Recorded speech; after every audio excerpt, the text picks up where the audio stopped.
কিরে ফুসকা, কালকে তোরে ডাকলাম তুই কোনো পাত্তাই দিলি না। বললি আজকে ব্রাজিলের খেলা, তে মনে হয় যে তুই ব্রাজিলের খেলা খেলবে। তো খেলার খবর কি? খেলা জিতাইতে পারছস না লাড্ডু খাইছে দলে?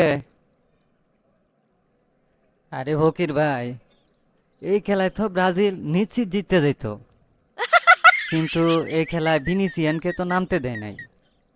তাছাড়া এই খেলায় ব্রাজিলের প্লেয়ার যখনই বল নিয়ে দৌড় দেয় তখনই উরুগুয়েরা গেঞ্জি ঠাইনা ধরে, ঝাইতা ধরে। মনে হয় যে এটা ফুটবল খেলা না, এটা একটা হাডুডু খেলা হয়েছে। আরে ফাউল তো ব্রাজিলের এরাও করছে, কিন্তু লাস্টে শুনলাম যে উরুগুয়েরা নাকি 10 জনে খেলছে, তারপরও ব্রাজিলের এরা কোনো গোল করতে পারে নাই। কিরে ফকির ভাই, চটপটির সাথে তুমি কিসের গল্প করতেছ?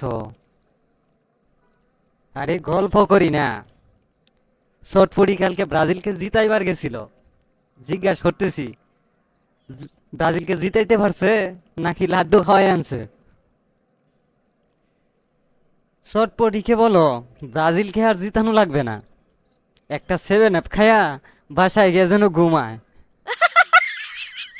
এ ফুচকা, তুই আমার বন্ধু, কথাবার্তা সাবধানে বলবি কিন্তু।